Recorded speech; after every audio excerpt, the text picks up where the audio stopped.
to be so interesting to watch. Volatile, I feel like, it's not going to necessarily tell us everything about the future, but it is going to be interesting to see in these moments how people adapt to coming back from online, back to this brand new metagame that is developing. But we're getting a little bit of an older metagame right here between Chag and Tenni. Chag on the Palutena, of course, as always. He has been one of the few that's stuck with the character, right? And Tenni being one of the best out of, I believe, Austin. I know he's out of one of the cities in the Tri-City area. But he's definitely been one of the best in Texas for a while, been consistently on the state PR. And we'll see what he can do against somebody from a little bit further south in Chag. Yeah. Chag being able to put in so much work recently, too. You have to think about the intimidation that Tenni may have, but he's been able to play this character for so long that he probably feels very comfortable here. Of course, you look at Chag coming in from Mexico, a very familiar face, but he just recently placed 5th at Glitch, actually, beating players like Coffee, Wizzy, Lingling, and Meister. So this is why this player is so strong. I mean, he's only taken 6% so far. Meanwhile, Tenni, he's trying to fight his way back to the stage. Yeah, Chag has been lording his will over Tenni so far, and it's just been tough for Tenni to establish, right, any big hits. Does get the Flare Blitz to connect through that first hit. He does have armor on that move, so you do have to be aware of throwing out those hitboxes. And honestly, the Charizard is Tenni's best character. I feel like that is just the truth, where normally for a lot of people it's either the Ivy or the Squirtle, and nice DI away. Charizard's a big character, will get hit by that down throw to back there very long. Oh, what a bait from Chag. The roll back, and it also intimidated Tenni, so Tenni's like, I want no business with that. Try to jump away. Didn't know he was jumping right into that demise from that up smash right there. So Chag already started things off strong here. See Tenni showing that he really was comfortable with that Charizard, like you said, but with this Squirtle now coming in, you see Chag trying to get back towards the ledge, and he does so successfully. Yeah, it seems like Tenni's working with a little bit of that frustration, right? That sometimes it's really hard to lock down Palutena. She might have trouble opening up her opponents sometimes, but she can be really hard to hit too. Tenni, though, with the Squirtle, is definitely getting in a little bit, but can he get that decisive blow? Well, currently, with Chag being at 118, I was expecting Tenni to make the swap gear. It was the Ivy, no follow-up on the up air, but you saw how patient he was. He was trying to chase Chag for it, but he does get that grab, sends him out to the blast zone, only taking 72%, but that's way more than enough for Chag to take full advantage over that. You see that with the jab now sending him off stage. Ooh, and I love the little movement with the tether and then jumping right off. Tenni does that a lot, but he tried to do it twice in a row. Tenni, he got hit with the immediate adaptation from Chag. Do it again. That's what Chag just said, looking at Tenni. Do it one more time. We're going to see what happens here. But now you see that standing grab. It's not the same. It's not the same. That was the nerf coming in right there. Tenni's thanking Sakurai himself. We got them lookouts here. Tenni counting the blessings, but I love the patience from Tenni now, just waiting for the opportunity to punish Chag as he tries to make his way back. But Chag answering right back. I love that swap right there to avoid the pressure to come out. But Chag was ready for it even then, knew that he'd be able to follow up. The up airs are going to be many, not few and far between. The juggle game from Palutena is so good, and Ivy just does not have the best aerial drift to get away from that. Good DI there by Tenni to avoid a setup on the platform, because that could lead to game for Chag. Did throw out that Razor Leaf in the wrong direction. Accidentally B-reversed it. Did not look like he wanted to do that originally. But great way from Tenni to be able to aggressively get back. But, he's stuck on the platform here. He gets the backer out of shield. See him trying to get the up air to try to catch Chag's landing. But Chag actually utilizing that platform, slipping right through it, just being able to get back to the main stage. And now with that forward throw, doesn't want to stale the back throw, because he knows that the next one near the ledge like that should kill the Ivy. I'm surprised that Tenni's still sticking it out with the Ivy. Maybe he's just looking at this percentage, knows that he could get his confirmed. He does get the kill on the high recovery. He knew he was vulnerable right there. That was really nice.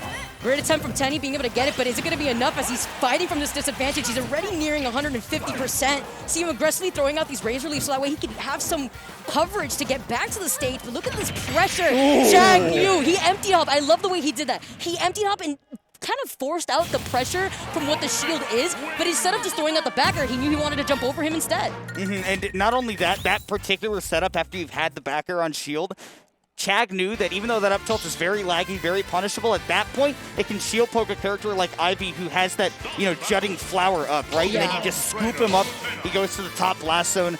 Right, Chag is just so intelligent and practiced when it comes to those very small, minute details of Palu, right? So it's great to see that coming out. But Tenni also brought out, after the first stock was very Chag favored, it was pretty even back and forth the rest of the way through. 100%. I feel like Tenni midway through that first game, definitely figured out where he feels comfortable with. You can see already some early conversions coming out, looking a lot better in comparison to what we had seen from Chag, but it's looking like we got the elevator going all the way up. Somebody ring the bell, call the firefighters, because Tenni's in some sort of trouble. He can't even find a landing. Somebody has got to press the alarm bell in that elevator right now. The door open button's not working. I'm not stuck. A false alarm right now. Somebody save me, please. Now 84% on Tenni already, just after that one juggle. And again, we see the reflect come out from Chag, but with no capitalization, he's just eating up airs left and right, and Tenni was looking for a shield break. Oh, top throw the backer. It's so crazy right here. Chag able to get that follow-up. You see Tenni too. He didn't really DI away there in that situation too, but he does come out with that squirrel. You see an attempt here from Tenni to keep Chag by the ledge.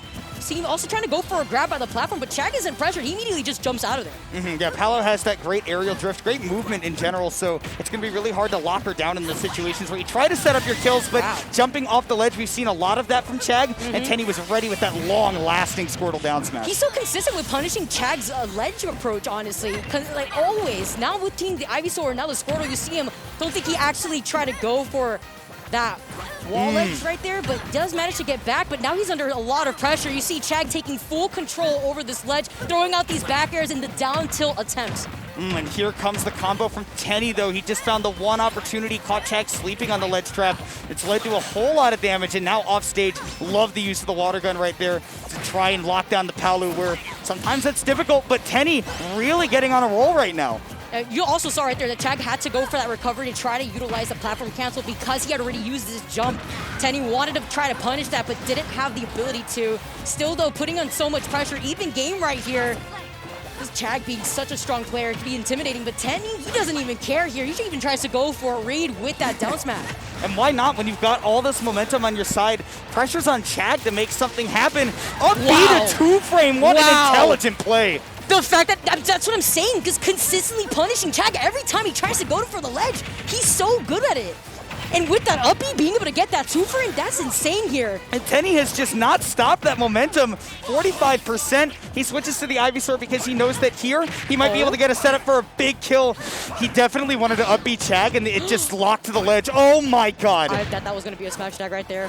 Not going to do it. Chag does manage to get back. For how long here? Does jump right into that nair. This is not where Tenni wants to be, especially against that explosive flame, but he's holding shield by the ledge. Chag knows he's under some pressure.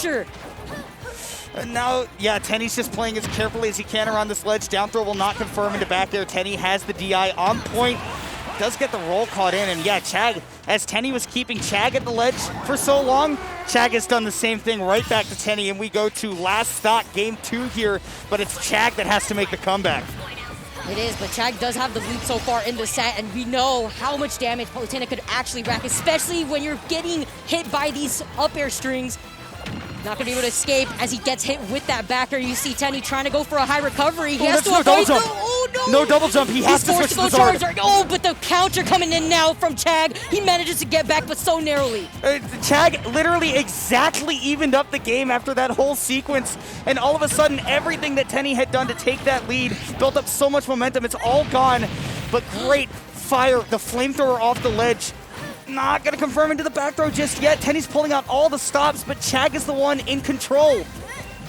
See Chag now being able to get that grab, waiting perfectly for Tenni to just hold forward here. He's taking control of the ledge and down to the backer. That's going to be the confirmation. That was so good. The way that Chag just stayed calm and collected, that really shows you the different level of mentality when it comes to these top-level players. Chag saw like he was at a disadvantage, and in just a matter of 2 ledge pressure options, he just was basically able to even everything out. You currently saw Tenni. He had the lead. He had an entire stock lead, but that was immediately deleted the moment Chag had to collect himself. He played extremely patient. It was more of a bait and punish, and Palutena does so much damage too.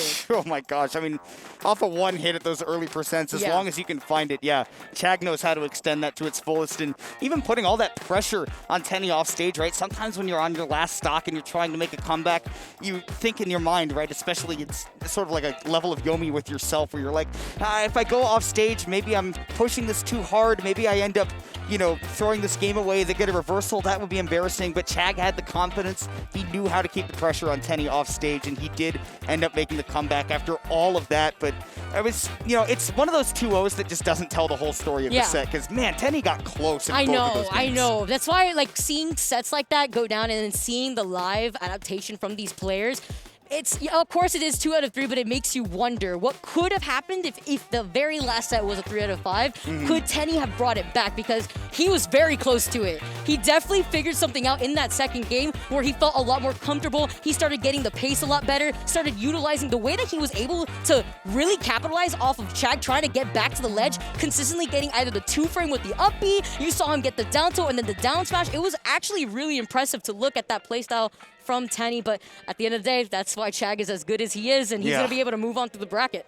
Yeah, and happy to see him move on through the bracket, too. I mean, Chag's just such a great guy, and he's, everybody thinks about, all the talent from Mexico. Everybody's always like, okay, MK, Leo, Spargo, Meister, right? Like, those are the top 3 that everybody thinks about, and they're like, yeah, these are the guys. But sometimes people just forget how good Chag is and how much of a quick learner he is when it comes to...